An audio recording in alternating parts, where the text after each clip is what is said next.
Hello peoples! In today's video we're going to be taking a look at the Anvil Hawk and see how it does in some VHRT missions. This ship is a small fighter with an emphasis on heavy firepower for its size and moderate maneuverability to hunt down the scum and villains of the verse. It was a favorite of PvPers for a while because of the EMP, but due to a nerf to its maneuverability, now not so much. Currently in the 315 build, it is well suited to do any bounty hunting mission up to and including VHRTs, and in general is pretty fun to fly. As always, if you like and enjoy this content, then please hit that like button, the notification bell, and subscribe to the channel, as it will be greatly appreciated. Don't forget that referral code. If you have not yet opened up a new account with Star Citizen, you get some free UEC when you join. Now, you know what comes next, right? Get yourself a tasty, cold, refreshing, tickle your fancy beverage to drink. And for a snack, I'm going to go with banana nut bread, slightly warmed, with some cream cheese on it. Now, if you haven't tried that combo, stop typing. Just try it. Trust me, you'll like it. Sit back, relax. Let's see how this ship does in some VHRT missions. So as usual, we're going to take our first look in Erkul. Now, the default loadout of the ship really doesn't need to be changed except for the weapons. Here what you're going to see is we've swapped out the two Sucker Punch distortion cannons for M3A lasers. That's going to give us greater alpha damage, and because we are going to be using this in VRTs, you're better off just going with the cannons. You're going against NPCs, you don't have to worry about their maneuverability too much, and the cannons will be more than sufficient to deliver that quick death blow and move on, because you want to do them as quickly as possible. As far as the rest of the components, you can leave it all as default if you want, because there's not too much of a difference in 315. However, I do recommend that you make some modifications, and in this case, what I'm going to recommend is that you do the shield swap. So go with a Class A shield if you can.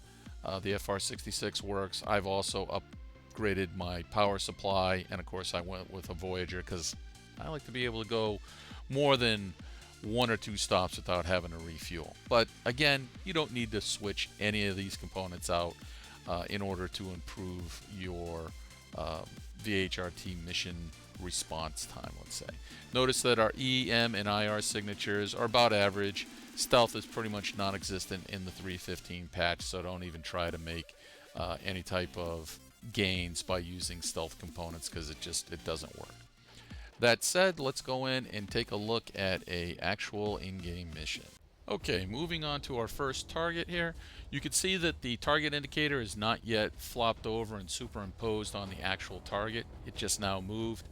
Just a friendly reminder, make sure that happens before you engage or destroy the target so that you get credit for it. They're supposed to fix that in the next build, but until it's verified, I'd play it safe.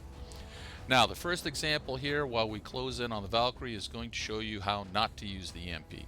So we go in, we start firing our cannons, we start reducing those shields. Notice that my EMP has also charged up, and I discharge it here, and guess what? The shields are still up. So while the EMP had an effect and took the shields down pretty much, it did not stop the Valkyrie from being able to fire its weapons because it's still fully powered. Thankfully, we have some pretty powerful cannons here, so we're able to finish the Valkyrie off without much of a problem, just using our cannons, which is one of the strengths of the Hawk right now. Moving on to the second target, again another Valkyrie, we will show you the correct way to employ the EMP, or I should say, the way that you want to employ the EMP. I don't know if there's really a correct way or incorrect way. So here we're again using our cannons, we're building up our EMP pulse. We're going to strip down the shields. As the shields get reduced down to 0, and as that Valkyrie gets in nice and close, within 200 kilometers, we're going to fire off our EMP. Now the Valkyrie just went dead. It's now going to register. As you can see here, the EM indicator shows no power, which shows you that the ship was completely shut down, and we were able to just basically melt it with no problem. So we're going to continue this type of attack pattern by going after everyone's favorite, a NPC Hurricane. Because what would be a mission without an NPC Hurricane in it? It'd be dull and boring. So we're going to do the exact same tactic. What we're going to do is try to stay out of the line of the turret by doing a thrust downward so that we stay on the ventral side of the Hurricane. and we're going to use our cannons to start stripping those shields down. Now, I've noticed that the NPC Hurricanes are employing a lot of reverse thrust to try and keep you in their forward sights, which is nice, but you can easily compensate and catch up to it. I'm going to get in close. I'm going to continue to strip the shields. Notice I'm going to stay below that Hurricane's turret whenever I can. He's missing me most of the time, which is a good thing. He does manage to scoot by me. I'm going to charge up my EMP. And when he comes in nice and close, now that his shields have been pretty much depleted, I'm going to keep him down and I'm going to fire off that EMP. Once that happens, the Hurricane's going to become completely helpless. So as we come in, looks like that we're doing pretty good. EMP is at 100%. Here we go. Fire it off. Boom. Now that Hurricane is pretty much toast. What we're going to do, we're going to come around. As you can see, there's no EM signature. He's just kind of flopping around there like a dead fish, and he becomes easy pickings. So we'll do a little dodge here on the wreckage, make sure we don't get taken out. Now the Hawk is a little fragile here, so you don't want to try to tank anything head on. Definitely try to use its maneuverability, and it is pretty maneuverable for its size, and stay out of the line of fire. Not only that, it's a pretty cool looking ship, at least in my opinion. I really dig its setup here. Very nice, particularly with this paint job on. So if you like the Hawk, let me know in the comments sections. If you don't like the Hawk, let me know in the comments sections. If you have different weapons loadout, let me know in the comments sections. Are you guys catching the trend here? As always, I hope you enjoyed the video.